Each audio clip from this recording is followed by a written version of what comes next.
우리가 생각해 볼 수가 있는데요. 이렇게 한번 설명을 하면 여러분들도 함께 공감하시리라 생각이 듭니다만, 한국교회가 처음 세워졌을 때는 성경에 나와 있는 많은 기적들과 이적들, 기사들, 예를 들어서 많은 사람들이 전쟁의 공포로 인해서 귀신이 많이 들려 있었고, 또 전쟁으로 인해서 오랫동안 질병으로도 많이 고통을 받았던 시간을 보내었었습니다.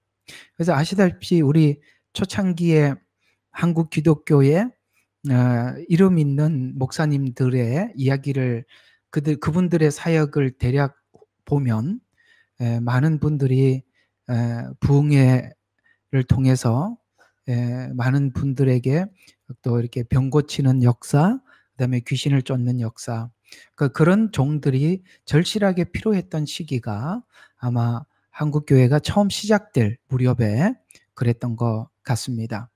물론 그 전에 하나님 앞에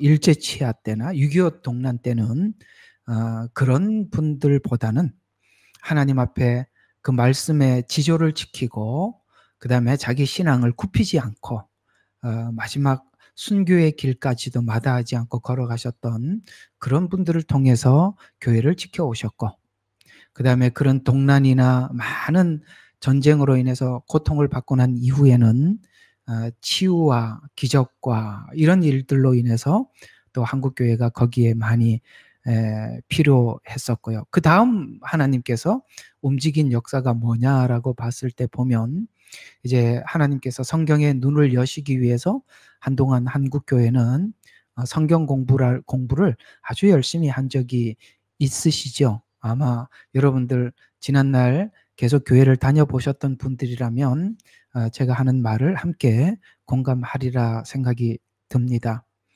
그러다가 한동안 또 다시 찬양이 유행처럼 번지다가 지금은 어떤 거냐? 지금은 옛날에 배웠던 그렇게 중요해 보이지 않아 보이는 교리, 오늘의 이 교리라는 문제. 왜냐하면 그때 기적의 역사가 필요하고 성경 공부가 필요하고 이럴 때는 깊이 있게 교리를 배울 만큼 그 필요성을 느끼지는 못했었습니다. 그러나 지금 현 시대를 보면 성경이 어떤 방향을 향해서 가고 그다음에 어디가 성경이 말하는 도착 지점인지를, 이걸 보면 이제 우리는 흔히 교리라 이렇게 표현을 그냥 제가 쓰는 말로 그냥 쓰겠습니다. 그다음에 성경이 목적하는 바가 무엇이며 또 어떤 방법으로 그곳까지 가야만 하는가. 이건 사실 옛날에 그다지 중요하게 다뤄지지 않았던 부분입니다. 그죠? 성경 공부할 때 간단하게 1, 2, 3, 4주 정도 그냥 공부하는 걸로 지나가 버렸었는데, 지금 시대는 제가 볼 때는 이제 정확한 분별을 위한, 그러니까 진리와 비진리를 분별하기 위한 정확한 말씀을 알아야 하는, 지금 그 시대에 접어 들어온 것 같아요. 맞죠? 왜냐하면 마지막 때 이 인재앙을 보면 첫 번째 인이 흰 말을 타고 나타나잖아요. 그게 미혹이거든요. 그러니까 지금은 우리 모두 다 미혹의 시대에 살아가고 있습니다. 거짓 선지자들이 많이 나타나 있고 너무나도 많은 다양한 것으로 사람들을 속이고 교묘하게 위장해 오기 때문에 이제는 이 교리가 빛이 날 수밖에 없는 시대가 오지 않았나라는 생각이 듭니다. 그러다 보니까 오늘도 이 교리적인 부분들을 여러분들과 함께 많이 나누게 되고, 또 이것이 얼마나 중요한지 그 중요성을 우리가 지금 굉장히 피부로 와닿을 만큼 지금 우리가 느끼고 있는 그런 시대에 살아가고 있지 않나. 그래서 지금은 이 교리가 그렇게 중요한 시대인 것 같아요. 그래서 이런 내용들을 또 하고 이게 왜 이렇게 또 하나 싶지만 저도 모르겠습니다. 하나님 계속 이걸 하라고 그래서 하는 거니까 저보고 너무 뭐라 그러지는 말아주세요. 하나님께서 이걸 좀 계속 해야 한다고 자꾸 그렇게 주셔서 이렇게 설교 준비를 하면 꼭 하나님께서 오늘은 이 내용, 내일은 저 내용 이렇게 하는데 다 비슷비슷해 보이는데 그게 그렇게 중요한가 봐요.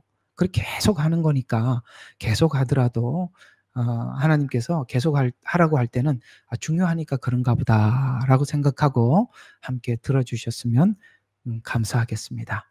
자, 오늘은 대체 신학이 들어와서 어떤 일이 일어납니까? 참 우리가 이게 참 이 그림이 단순하지만 너무 할 얘기가 많은 이야기들이잖아요. 이게 말씀이 무엇이냐라는 것을 이 그림 하나로 다 설명하는 거거든요. 그러니까 여기 성막의 여러 가지 기구들 중에 말씀이 뭐냐라고 설명하는 게 요 그림이 사실 말씀이 무엇인지를 설명해 주는 그림이거든요. 그렇게 보면 이게 뭐 이렇게 말씀을 설명할 만큼 그렇게 내용들이 많지요. 이렇게 몇 시간을 우리가 여기 붙잡고 하고 있잖아요. 아직도 얼마나 더 할지는 모르겠습니다만 그럴 만큼 이 내용이 할 얘기가 많은 겁니다. 근데 오늘 계속 우리가 이게 몇 시간째 요 두 촉을 이야기하고 있어요. 이 기둥 요 부분을 오늘 또 할 겁니다. 어떤 부분을 하느냐면 이 대체 신학이 들어왔다는 것은 이 두 축, 그러니까 두 축이 이게 하나로 묶어 버리는 거예요. 이 둘이라고 인정하지 않는 겁니다. 이해가 가죠? 이 둘로 인정하지 않고 이걸 하나로 만드는 거예요. 교회 이렇게 하고 세워 버리면 이거 완전히 이 기둥 곧 이 교회라고 세워 놓고 말씀을 보고 우리 믿음이 서 있으면 이 기둥이 전혀 이게 흔들릴 수밖에 없어요. 자, 그런 차원에서 우리가 한번 생각해 보도록 하겠습니다. 자, 성경은 복음을 정말 여러 가지 다양한 방법으로 우리에게 설명을 해 왔습니다. 예를 들어서 사건, 상징, 또 모형 뭐 이런 걸로 뭐 다른 것도 많지만 구약은 대부분 이런 걸로 했거든요.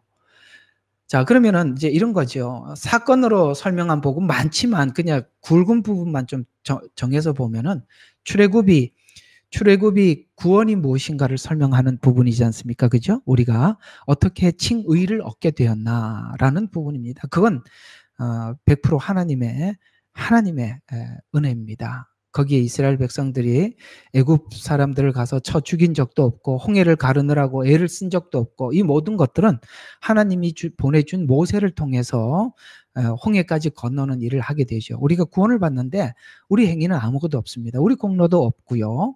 하나님께서 예수 그리스도를 통해서 곧 모세를 통해서 하듯이 예수님을 통해서 일방적으로 우리를 구해낸 사건입니다. 그런 차원에서 출애굽은 구원이 무엇인가를 설명해 주려고 하는 것이고 출애굽하고 난 뒤 광야 생활이 있죠. 근데 그게 뭐죠? 성화. 자, 우리가 가나안 땅을 목적으로 가고 있지만 천국을 목적으로 가고 있지만 뭡니까? 가기 전에 필연적으로 광야라는 삶과 과정을 거쳐서 우리가 하나님 앞에 성화되어야 한다라는 것을 이 사건으로 곧 광야 생활을 통해서 설명해 주고 있죠.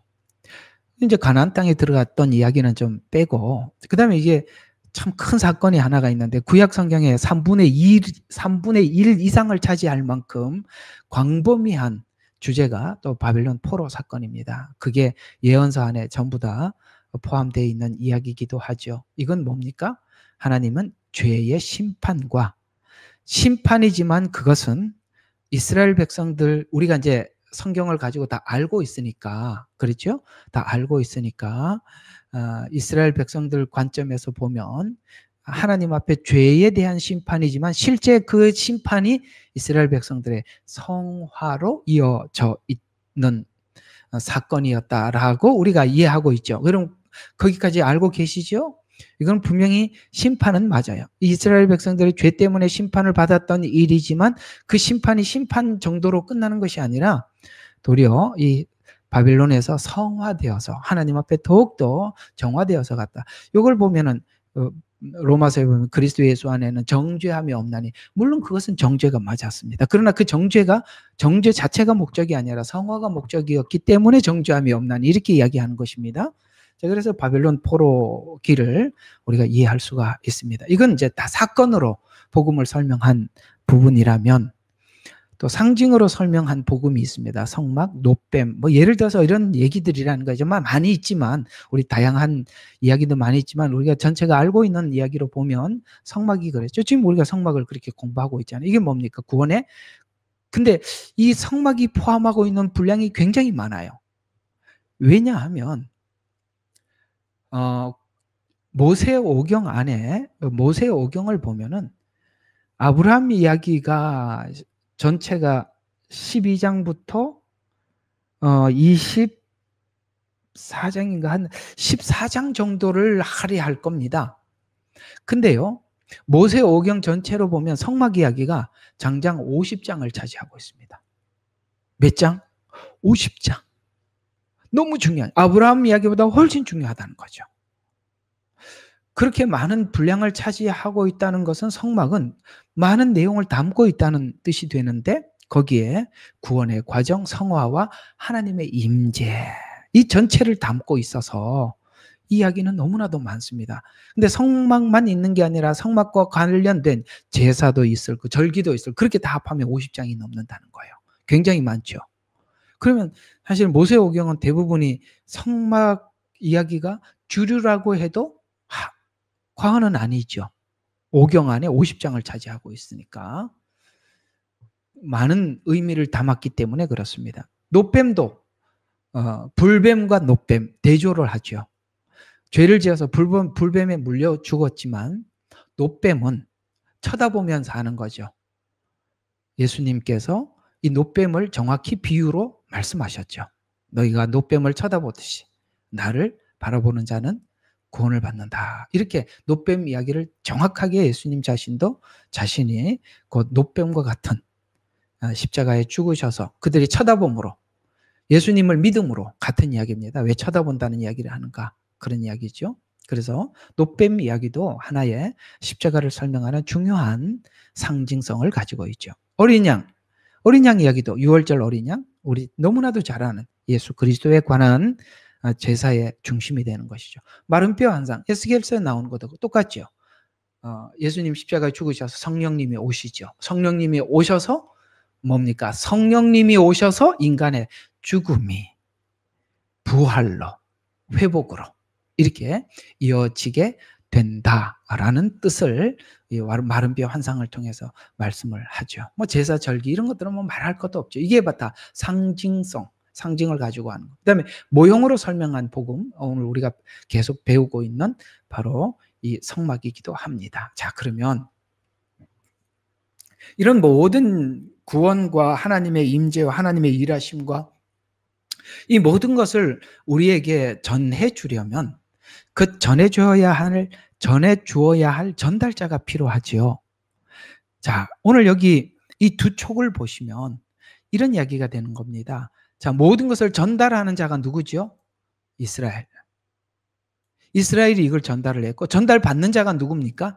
교회입니다. 아시겠어요? 이게 둘 다라는 거죠. 그래서 여기 이제 아까 그림에 보면 이 두 개 쪽. 하나는 이스라엘, 하나는 교회. 이런 이야기가 되는 것인데요. 여기 있는 이 관계가, 이 둘의 관계가 어떠냐? 근데 이 둘은 따로 떨어져 있지만 이 뭐죠? 이 기둥이 이 촉에 꼽히는 순간 둘은 하나가 되죠. 그림을 보세요. 맞죠? 이 둘이에요. 그러나 이게 기둥이 여기 꼽히는 순간 뭐가 되냐? 하나가 되죠. 요 기둥은 뭐가 됩니까? 요것은 예를 들어서 구약, 신약, 그 다음에 요거는 유대인, 이방인입니다. 그럼 요 기둥은 교회거든요. 그러면 이 교회는 두 개를 하나로 연결시키는 거죠. 꼽히면 하나가 돼버리는 거니까.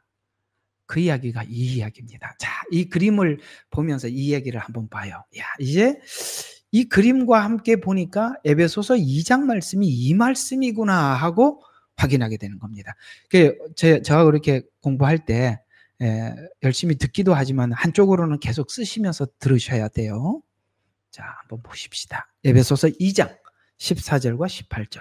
오늘 이 그림을 상상하면서 보시면 정확하게 이 그림의 의미를 이렇게 설명하고 있습니다. 자, 그는 우리의 화평이시니 둘을 하나로 만드시고 우리 사이에 가로막힌 중간의 벽을 허무뜨렸었으며 원수된 것 법령에 속한 계명의 율법까지도 그의 육신에서 폐기하였으며 이는 그 둘이 자기 안에서 한 새 사람을 창조하사 화평하게 하시고 그는 십자가를 통해서 둘을 한 몸으로 만들어, 아까 이 기둥이 이렇게 촉에 꼽혔어요.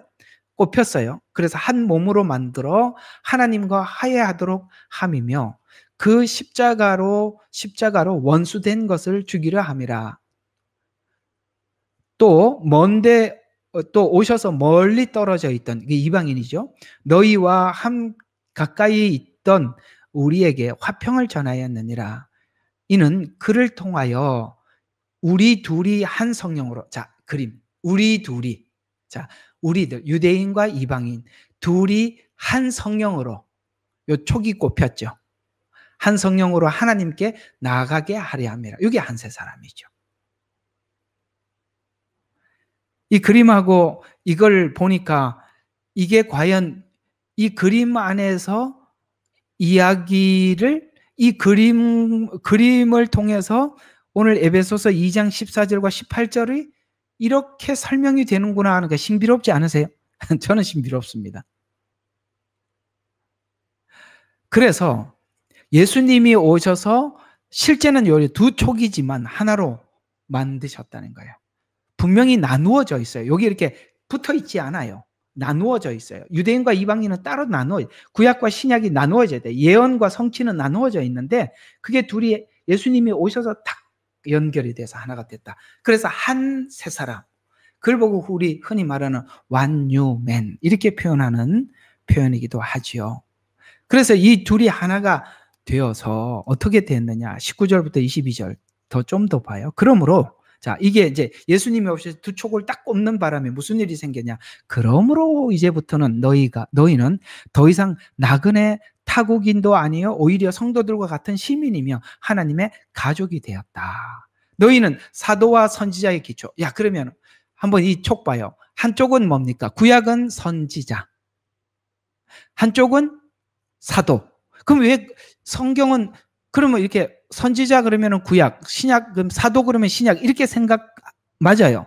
맞는데 선지자는 왜 여기 에베소서 20장에서는 20장 오늘 금방 읽었던 20절에는 2장 20절에는 왜 사도와 선지자라고 했느냐? 선지자들의 역할은 뭐죠? 오실 예수를 증언한 자지요. 예언자들입니다. 예수님 오신다라고 말했던 사람들입니다. 선지자의 마지막 선지자가 누구냐면 침례 요한입니다. 그래서 선지자와 사도는 뭐죠? 선지자들이 예언했던 예수님을 보고 증거한 거죠. 성취되었음을 선포한 사람들이죠. 그러니까 우리 신앙은 사도들이 세운 교회 위에만 서 있어도 안 되는 거예요. 반드시 선지자 곧 구약과 사도 신약과 둘이 같이 서 있는 거예요. 이게 너무나도 중요해서 사단은 이거를 빼고 싶은 거예요. 이거를 빼놓고 기둥만 이쪽은 보이는 부분이잖아요. 여기는 안 보이는 부분이거든요. 그러니까 요거를 빼놓고 이것만 자꾸 강조를 해요. 믿음, 교회, 신앙. 이 신앙은 반드시 이 선지자와 사도 기초 위에 서 있는데 요거를 빼는 거예요. 요게 빠져버리면 이게 대체 신학이 되는 겁니다. 오늘 그 이야기예요. 그래서 하나님은 이걸 우리에게 전달해 주기 위해서 이스라엘을 선택해서 하나님 말씀을 전달하기 위해서 어떤 점을 사용하려고 했느냐. 하나님은 이걸 전달하기 위해서 이스라엘을 선택했어요. 이거는 하나님의 선택이거든요. 그래서 선택해서 어떤 점을 사용하려고 했느냐. 이스라엘을 통해서 뭘 우리에게 전달하려고 했느냐. 예를 들어서 하나님께서는 이스라엘을 선택하셔서 우리에게 무엇을 하시려고 했습니까? 무엇을 전달하시려고 했던 것입니까? 라고 질문을 하면 하나님은 오늘 이것으로 우리에게 대답을 해 주시겠다는 것인데요. 무엇으로 대답해 주시려고 하는 거냐면은 이스라엘을 선택한 이유와 아브라함을 선택한 이유는 같다. 뭐라고요?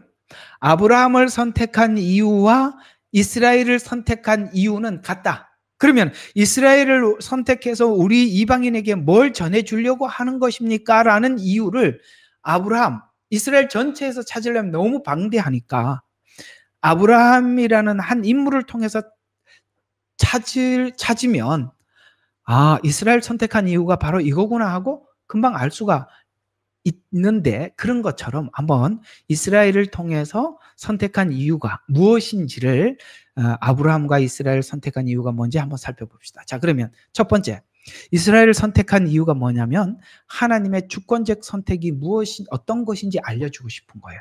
주권적 선택. 자, 그래서 하나님께서 이걸 알려주기 위해서 아브라함을 선택한 것, 또 이스라엘을 선택한 이유를 신명기서 7장 7절과 8절에 하나님이 왜 이스라엘을 선택해서 이걸 설명하려고 했느냐, 왜 그렇게 하려고 했느냐, 여기서 이렇게 설명해 주고 있어요. 자, 다 성경을 펴셔야 돼요. 신명기 7장 7절에서 8절 찾으셨죠? 제가 한번 봉독해 드리겠습니다. 7절에서 8절입니다. 자, 주께서 그분의 사랑을 너희 위에 두시고, 자, 여기 줄 치세요. 왜 하나님 이스라엘을 택하셨냐? 그분의 사랑을 너희 위에 두려고. 그분의 사랑을 어떻게 사랑했는지 두려고. 그 다음에 두시려고 너희를 택하신 것은, 자, 이것은 아브라함을 선택한 것이 조건이 하나도 없었다고 했죠. 하나님이 이게 무조건적 선택이라, 주권적 선택이라 이 말이죠. 자, 너희를 선택한 것은 너희가 다른 민족보다 수가 많음이 아니라 너희 모든 민족 중에서 작기 때문, 요거 동그라미 쳤어요. 적기 때문이라. 이 말이 양과 염소의 비유에 보면은 작은 자에게 한 것이 내게 한 것이라는 말의 핵심이 여기 적기 때문이라, 요 말이에요. 요걸 꼭 메모해 두세요. 이게 양과 염소의 비유에 작은 자에게 한 것이 내게 한 것이라는 말이 요 작기 때문에, 요 표현 똑같은 이야기입니다. 메모해 두세요. 이제 속지 말라고요. 이제는 이 교리가 옛날에는 별로 그다지 중요하지 않았는데 이제는 미혹의 시대는 교리가 제일 중요해 보여요. 이거 모르면 속으니까. 자, 8절.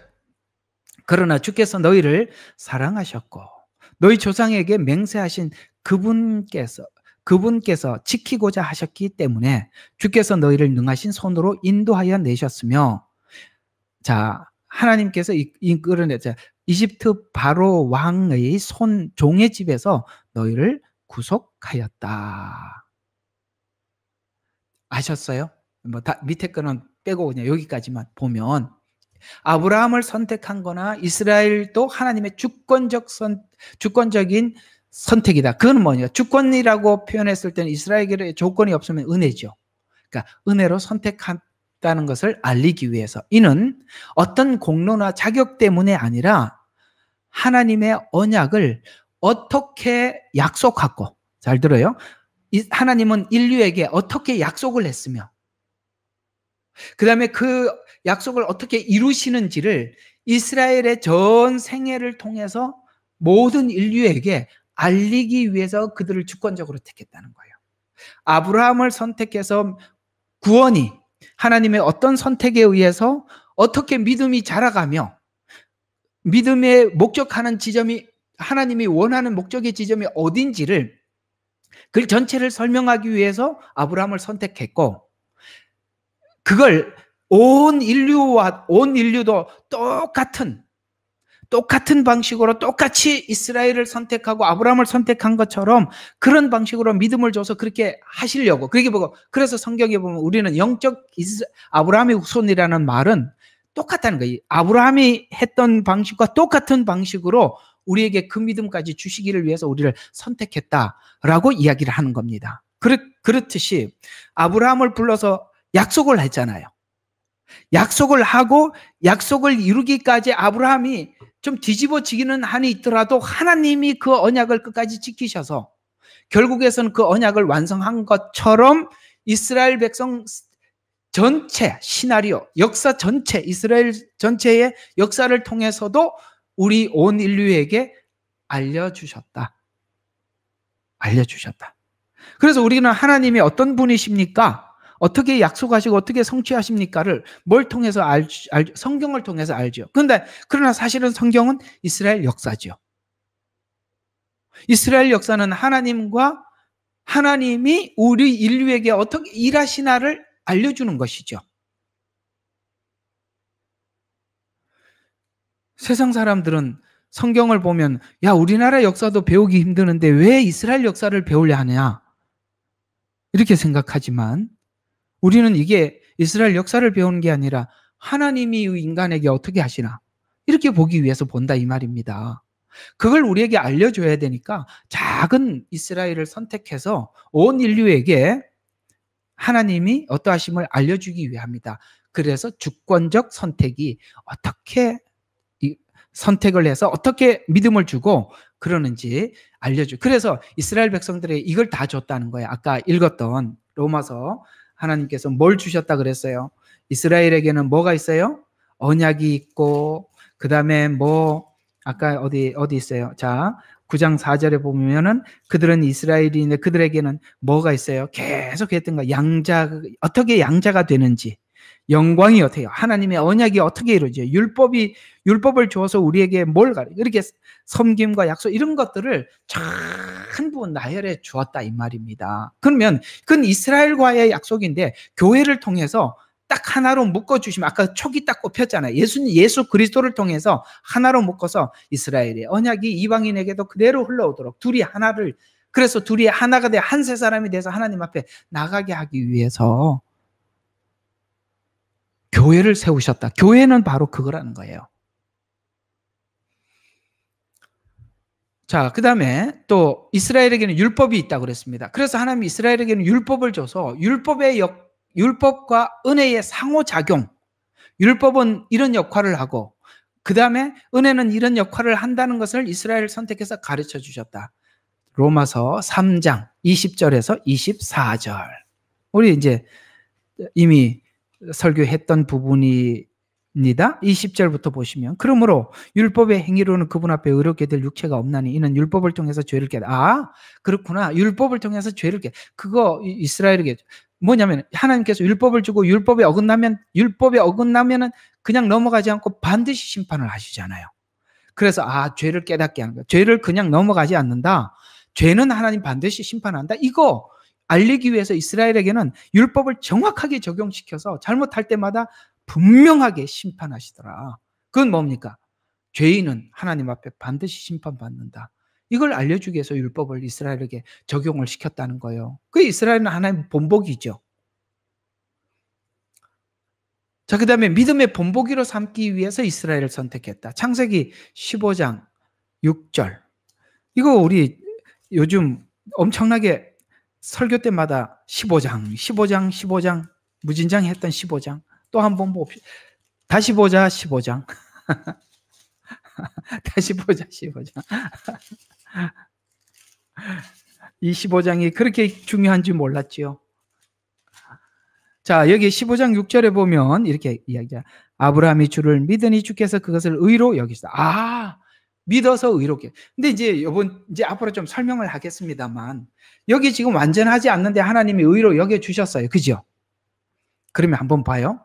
그냥 여겨준 걸로 끝일까요? 아니면 하나님께서는 22장까지 될 걸 하나님이 작정을 하고 여겨준 걸 거예요. 이거 질문 진짜 잘해야 되는데 다시 한번 정신 바짝 차리고 질문해야 돼. 다시 한번 질문하면은 15장에 완전한 믿음 아니라고 여러 번 말씀드렸죠. 그렇죠?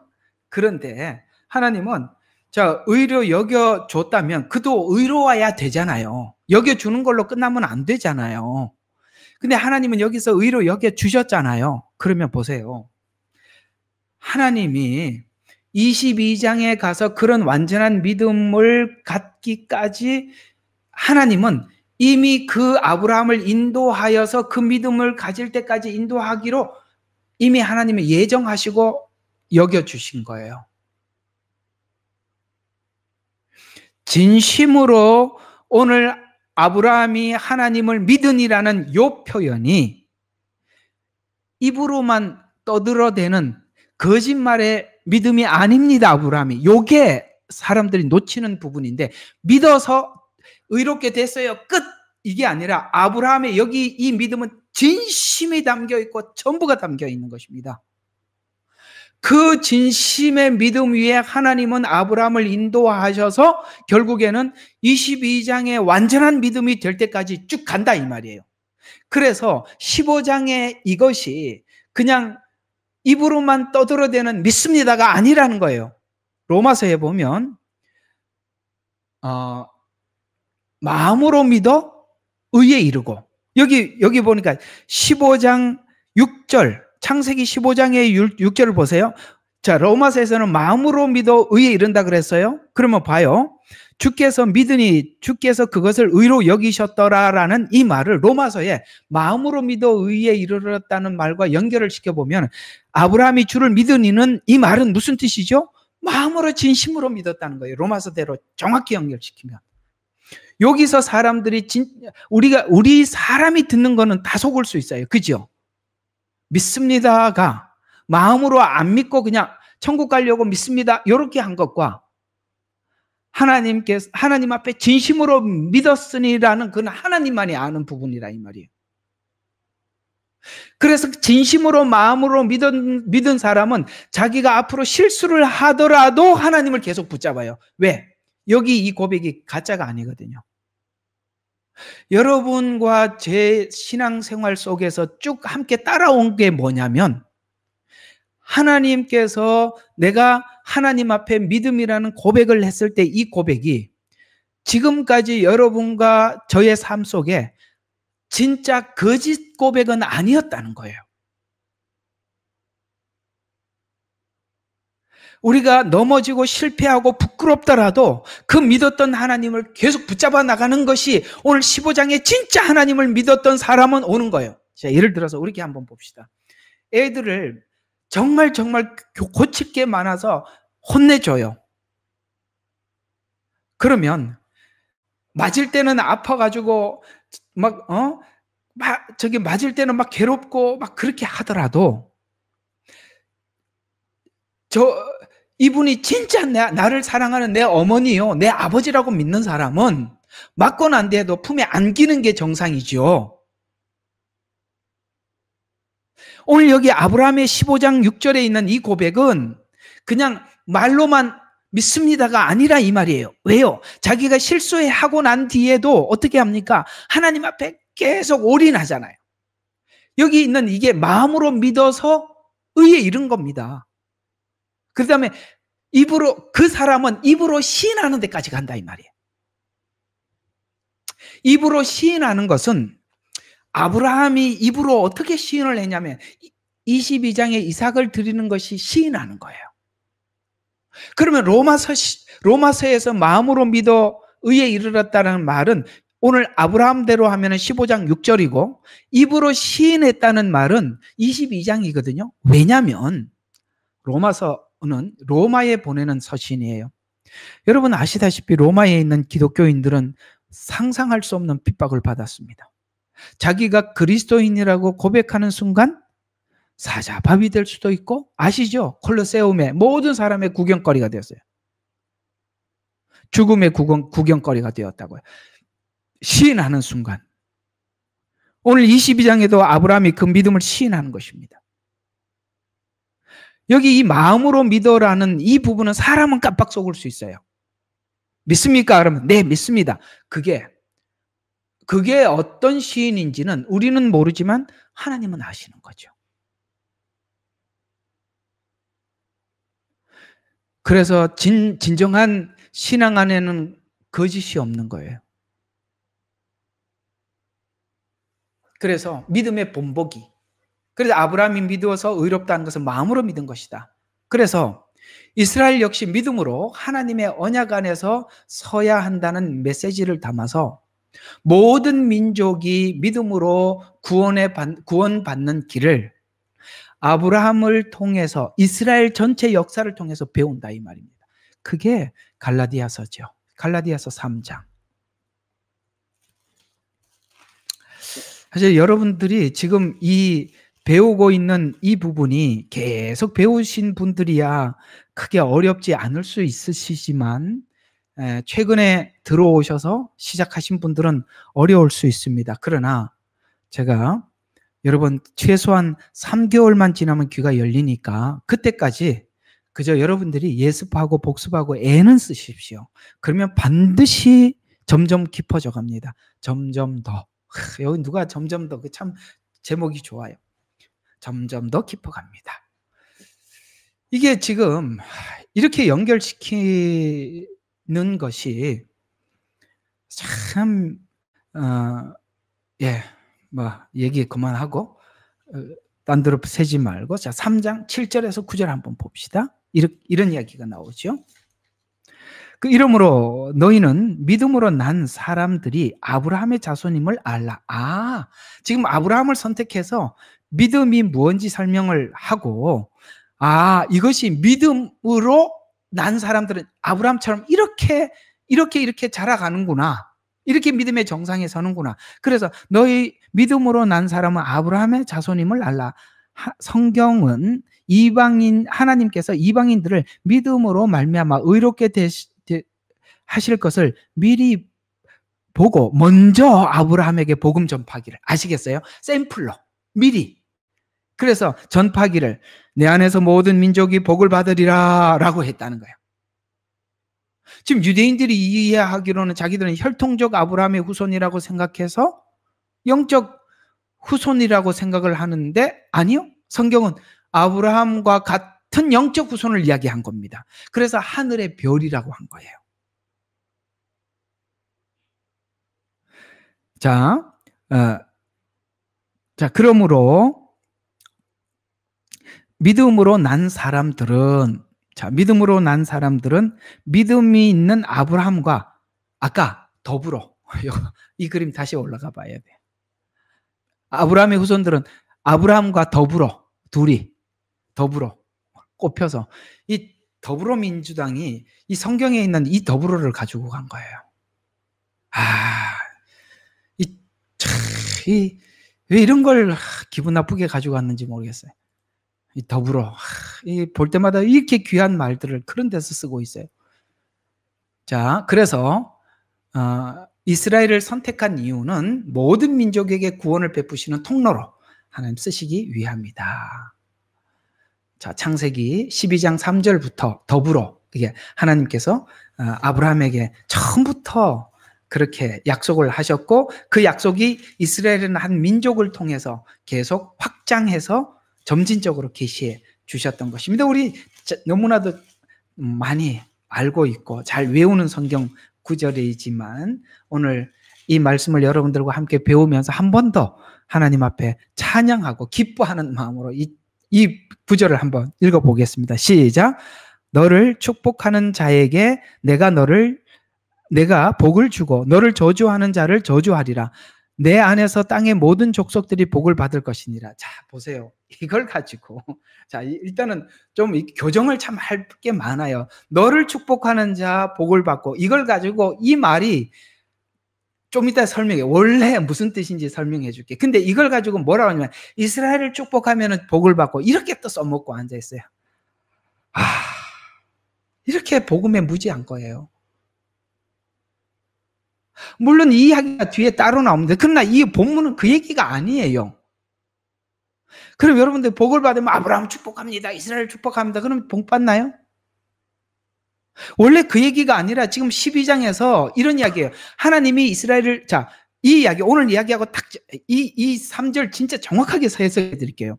무슨 말이냐면 하나님께서 아브라함을 주권적으로 선택했어요. 그리고 그가 하나님을 믿게 만들어서 믿어서 의롭게 되었어요. 그리고 그 믿음의 정상에 서기까지 하나님이 계속 어떻게 일했는지를 아브라함을 통해서 설명했어요. 이렇게 일하시는 하나님을 축복하는 자, 아브라함을 축복한다는 말은 하나님이 이렇게 선택해서 이렇게 믿음을 주고 이렇게 세우는 것을, 이 하나님이 일하시는 방식을 믿고 그것을 받아들이는 자들은 모두 복을 받고, 아니에요, 나 그렇게 안 하고 나 율법으로 이렇게 될래요, 다른 방법으로 하는 사람 저주받는다, 이 말이라 이 말이에요. 하나님의 일하는 방식을, 이런 이야기예요. 아시겠어요? 이걸 가지고 이스라엘 축복하면 그럴 것 같으면 뭐 천국 가려고 해. 이스라엘만 계속 축복하면 되지. 뭐하러 그렇게 합니까? 알았죠? 제발 좀 헛소리 좀 하지 마시라고요. 정말 이게, 저는 옛날에 이게 그렇게 중요한 줄 몰랐어요. 이게 아무것도 아니었거든요. 사실 이런 얘기들을 그다지 중요하지 않았어요, 옛날에는. 근데요, 너무나도 많은 거짓 선지자들이 나왔고, 너무나도 사람들이 성경을 너무나도 교묘하게, 여기까지 와도 참 내가 그게 신기해요. 요거 눈을 떠서 다음 가보면 다음에 또 미혹이 있고, 그거 넘어가서 다음 가면 또 있고, 야, 이거 해도 끝이 없어요. 아마 이거 넘어가면 또 뭐가 있을 것 같아. 계속 있을 것 같아요. 계속. 자, 그래서 오늘 정리를 해보면 이런 이야기가 되죠. 이스라엘 선택하신 이유는 이스라엘을 통해서 하나님의 목적, 일하심을 나타내기 위한 대표자로 선택해 주셨다. 그래서 오늘 금방 읽었던, 다시 한번 보세요. 자, 그들은 이스라엘 사람이라 양자됨, 영광과 언약과 율법 주심과 하나님의 섬김과 약속, 그들이 다 가지고 있어요. 실제 예수님도 그게 오셨고, 또 예수님은 글로 또 오실 거예요. 맞죠? 예루살렘으로 오실 거예요. 이 모든 것이 이스라엘에게 일어날 거예요. 근데 그건 이스라엘에게 약속했으니까, 하나님은 이스라엘과의 약속이니까 이스라엘이 독점하는 건 맞아요. 그런데 예수님이 오셔서 이 교회를 통해서 하나가 되게 하셔서 이스라엘의 약속이 우리가 되게 하셨다는 거예요. 그래서 하나가 되었다, 이 뜻이에요. 그럼 이제는 우리는 영적 아브라함의 후손이기 때문에 우리도 양자 되었어요. 영광도 우리 안에 있어요. 우리에게도 언약도 있어요. 하나님의 섬김과 약속들 우리에게도 있어요. 이해가 가시죠? 그게 다 우리 것 됐다, 이런 이야기를 하는 거예요. 그런 차원에서 접붙임이지, 절기를 돌아가라, 율법으로 돌아가라, 이런 이야기는 아니라 이 말이에요. 자, 위의 이유를 들어보면 이방인들이 이스라엘로 돌아가라는 의미가 아니라는 걸 알 수 있어요. 그렇죠. 지금까지 쭉 설명을 들어보니까 어때요? 우리가 그들이 원 가지니까 우리가 이쪽으로 돌아가야 된다, 그런 이야기가 아니라는 걸 알 수 있겠죠? 그렇게 주장하는 사람은 아니라 이 말이에요. 하나님께서 시작하신 구속의 계획이 모든 민족으로 확장됨을 의미해요. 그들에게 약속을 해놓고 이 모든 것이 확장된단 말이에요. 확장됨을 의미한다. 아셨습니까? 확장을 의미하는 것이지 이스라엘이 하는 그걸로 돌아가라는 이야기는 아니에요. 그래서 이스라엘이 원 가지고 이방인이 접붙임을 받은 상태라는 말을, 이 관점, 아까 지금 말씀드렸던 이 관점에서 이해를 해야지, 돌아가야 된다, 이스라엘이 하는 이 방식대로 돌아가야 된다, 이것은 성경이 말하는 것과 전혀 다른 거다는 걸 알게 되는 것입니다. 좀 시원하게 정리가 되셨죠? 그래서 이렇게 우리가 확고하게 정리를 합니다. 첫 번째, 이스라엘의 선택은 아브라함의 선택과 동일한 의미를 갖는다. 그 다음, 이스라엘의 선택을 통해서 약속 섬김, 율법 양자됨의 원리, 그리스도의 오게 하심을 알게 하신다. 그래서 이스라엘은 하나님께서, 예수님께서 다시 오시는 시간표예요. 시간표. 네? 그래서 우리가 지금 이스라엘에 지금 일어나고 있는 많은 일들을 아주 면밀히 살피고 있는 겁니다. 그 다음에 이방 교회가 예수님을 믿고 이스라엘로 돌아가라는 말은 아니다. 그들과 하나가 되어서 그것이 우리 약속이 되었다는 것을 알 뿐이다. 그래서 이스라엘을 통해 하고 싶었던 것은 아래 성경 구절과 같이 바로 이 지점에서 이방인이 믿음으로 구원을 받아서 이스라엘에게 약속하신 약속이 이방인과 하나가 되었다는 의미죠. 성경 구절까지 좀 확인 사살까지 하고 갑시다. 자, 이 말씀을 확정하기 위해서 몇 가지 성경 구절을 확인해 보면, 출애굽기 4장 22절에 너는 바로에게 이르기를 여호와의 말씀에 이스라엘은 내 아들 장자라. 아멘. 내 아들 장자래요. 이 구절은 하나님께서 이스라엘을 자신의 장자라고 부르셨다고 말씀하고 있습니다. 또 신명기 7장 6절과 8절, 너는 여호와 내 하나님의 성민이라. 여호와께서 너를 택하신 것은 너희를 사랑하셨기 때문이라. 아브라함이 하나님을 사랑한 적도 없고 이스라엘이 하나님을 사랑한 적도 없어요. 하나님이 사랑하셔서 선택했다. 그렇게 말씀하고 있습니다. 그래서 이스라엘이 하나님의 택하심과 언약의 대상임을 강조하는 구절이고요. 출애굽기 19장 5절과 6절 또 이스라엘의 선택에 대해서 세계가 다 내게 속하였나니 너희가 내 말을 잘 듣고 언약을 지키면 너희는 내 소유가 되겠고 너희는 내게 대하여 제사장 나라가 되며 거룩한 백성이 되리라. 제사장이 뭐죠? 이방인과 하나님 사이에 브릿지 역할을 하는 거예요. 이스라엘은 지금까지 브릿지 역할을 했는데 제사장이라는 말이 다리라는 뜻이에요. 다리 이렇게 넘어가는 그런 것처럼 하나님께서는 이스라엘을 제사장 나라가 되게 하셨는데 실제 예수님이 이스라엘에게 오셔서 완전한 대제사장이 되어주셨죠. 그리고 거룩한 백성이 되리라. 이것이 이스라엘이 하나님의 언약 백성임을 상기시켜 주고 있습니다. 또 창세기 17장 7절에 보면 내가 내 언약을 너와 내 대대 후손 사이에 세워 영원한 언약을 삼고, 자, 언약이 이스라엘과 언약인데 그 언약이 영원한 언약이래요. 삼고 너와 내 후손의 하나님이 되리라. 그러니까 이스라엘이 하나님과 맺은 언약은 영원한 언약이니까 우리가 이스라엘과 하나가 교회 안에서 하나가 돼서 이스라엘 언약이 우리가 되었기 때문에 우리 언약이 무슨 언약이 되는 거예요? 영원한 언약이. 이 언약 언제 한 거죠? 예수님께서 성만찬식 때 했던 언약이잖아요. 시편 147편 19절과 20절. 그가 그의 말씀을 야곱에게 보내시어 그의 율례와 규례를 이스라엘에게 보내시는도다. 다른 민족에게는 이같이 아니하였으니 그들은 그의 규례를 알지 못하였도다. 이 이방인들은 하나님 율법이 없으니까 하나님이 어떻게 일하시는지, 어떻게 언약을 하는지, 어떻게 그 언약을 이루는지 아무것도 모르니까. 그래서 이스라엘이 특별히 율법을 받았다는 것을 언급한 구절이기도 합니다. 또 이렇게 약속을 했던 그 주님이 그 약속의 완성자가 이방인 가운데 나타나지 않고 이스라엘에 나타난다. 근데 그래서 이만희한테 한번 물어보고 싶어요. 당신 국적이 이스라엘이냐고. 나는 이만희가 화가 나는 게 아니라 이제 좀 이렇게 하면 이게 말이 거칠어지니까 정말 이게 너무 비참해요. 이게 너무 비참해. 이렇게 성경은 무지하다니. 봐요. 이는 한 아기가 우리에게 낳고 한 아들을 우리에게 주신 바 되었는데 그 정사와 평강의 더함이 무궁하며 다윗의 보좌와 그 나라에 군림하여, 이 말은 그리스도가 이스라엘의 후손으로 오셨다는 예언하는 구절입니다. 재림주는 이 이사야서 9장에 오신 그분이 재림주로 오시는 거예요. 그러니까 자꾸 물어봐야 돼. 뭘 물어야 돼? 이스라엘 국적이냐? 그 다음에 2000년 전에 와본 적이 있냐? 한번 물어보자고. 난 진짜 한번 묻고 싶어. 뭐라고 대답하는지, 그 입으로 뭐라고 거짓말을 하는지 한번 묻고 싶다고요.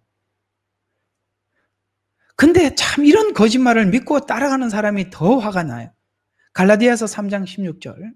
이제 그 약속들과 아브라함의 씨에 그 말씀하신 그 씨는 그리스도시라. 신명기 7장 7절에 보니까 여호와께서 너희를 기뻐하시고 너희를 택하신 것은 너희가 다른 민족들보다, 아까 읽었죠? 수가 많기 때문이 아니라 너희는 모든 민족 중에 가장 적다. 이게 양과 염소의 비유, 그 비유라고 잊지 마세요. 우리가 하나님께서 우리 잘 기억하라고 신명기 7장 7절이라고 적었어요. 얼마나 쉬워요. 77 신명기 안 잊어버리라고. 누가 양과 염소 비유하거든 이거라고 얘기를 하고 딱 해주세요.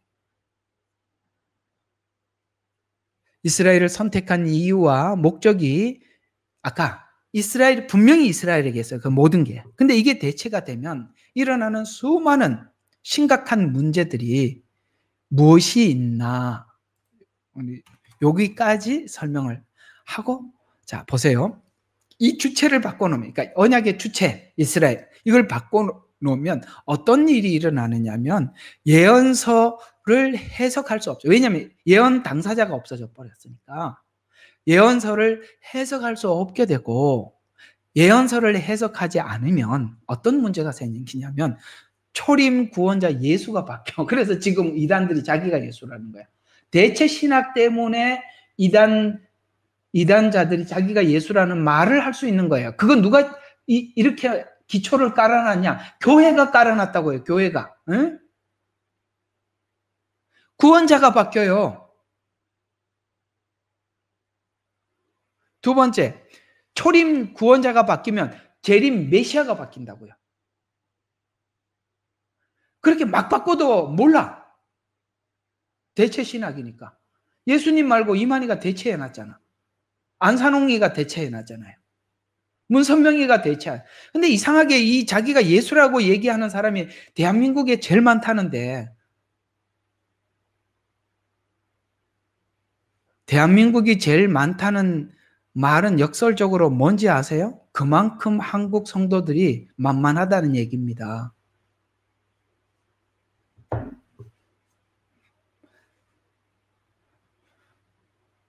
자, 구원자 메시아가 마음대로 바뀌고 이단이 마음대로 활동해도 이 대체 신학이 딱 들어와 있으면은 알아낼 방법이 없고 찾아낼 수가 없어요.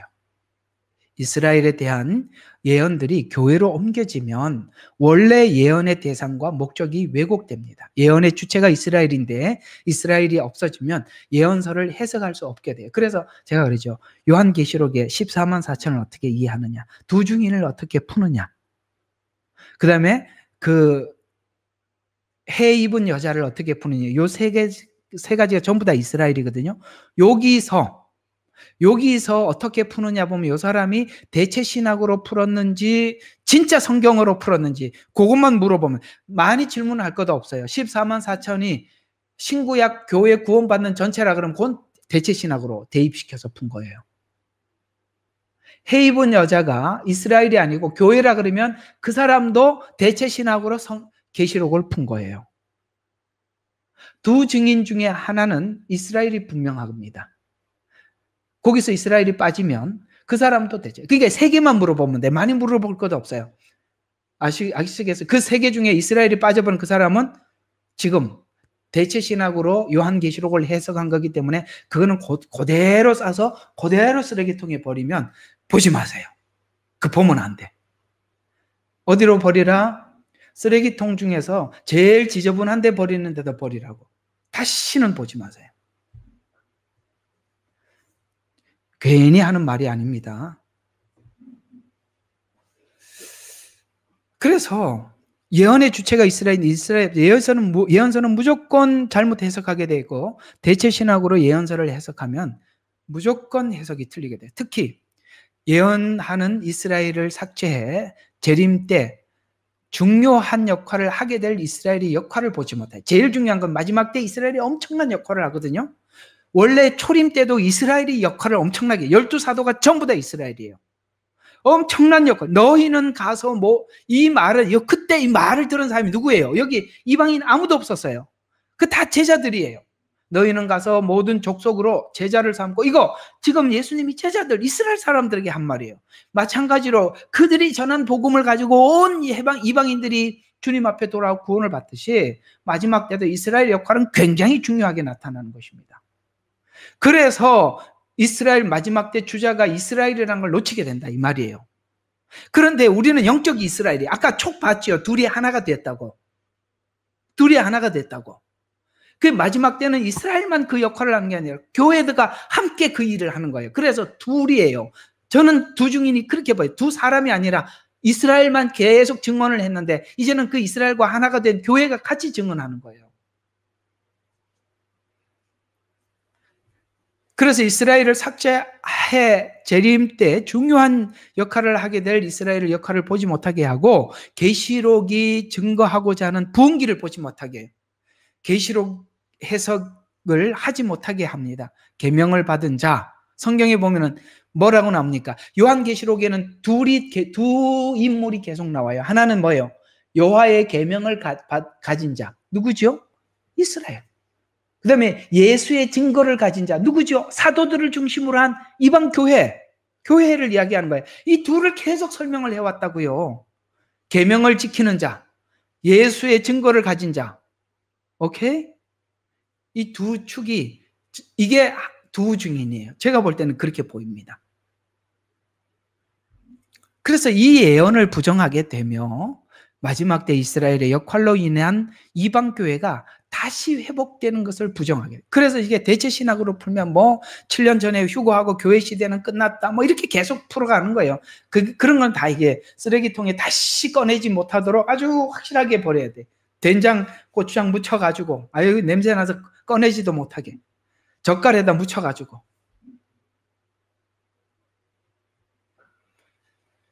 자, 오늘 좀 이야기들을 정리를 해드리겠습니다. 너무나도 교리가 절실한 시대를 우리가 살아가고 있어요. 사실 우리는 옛날에 이 교리가 그렇게, 이걸 굳이 배울 필요가 없던, 이스라엘과 교회 역할 그래. 내가 그냥 예수 잘 믿고 하나님 잘 섬기면 되지. 맞아요. 예수 잘 믿고 하나님 잘 섬기려고 하니까 우리가 엉뚱한 예수를 붙잡도록 자꾸 가짜 예수를 자꾸 갖다 주는 거예요. 그래서 지금은 이런 메시지가 너무 중요한 거예요. 저는 정말 감사해요. 하나님께서 이런 메시지들을 참 오랫동안 준비하게 하셔서 이게 지금까지 그렇게 어필이 안 되는데 이게 이렇게 중요하게 어필되도록 참 준비시킨 것도 감사하고, 우리가 모두 이 메시지가 드디어 이렇게 살아서 움직일 만한 시대를 우리가 만난 거예요. 저는 그렇게 보여요. 네, 여러분, 정말 이 에베소서에서 바울이 에베소 교인들을 향해서 기도하듯이 하나님께서 여러분들의 귀를 열어서 하나님의 그 말씀의 높이와 넓이와 깊이가 어떠한지를 하나님 깨달아 주시기를 간절히 기도하고 바래 봅니다. 기도하고 마치겠습니다. 하나님 아버지, 감사합니다. 은혜를 베풀어 주셔서 정말 감사합니다. 아버지 하나님, 지난날 우리가 한 번쯤 그냥 배우고 지나가야 될 이런 내용들이 지금 이렇게 중요한 시기를 맞이하였군요. 하나님의 말씀이 때로는 기적으로 역사하시고, 때로는 또 어떤 말씀이 필요할 때가 있는데, 지금은 무엇보다 이렇게 하나님께서 말씀해 주셨던 유대인과 이방인과 관계, 율법과 은혜의 관계, 신약과 구약의 조화, 이런 부분들이 얼마나 중요하게 작용하고 있는지요. 하나님 또한 그 시간이 되고 그 시점이 되어서 더 깊이 말씀해 주시고 열어주심을 더더욱 감사를 드립니다. 사랑하는 성도들에게도 이 말씀을 들을 수 있는 지혜와 명철과 귀를 주실 줄로 믿습니다.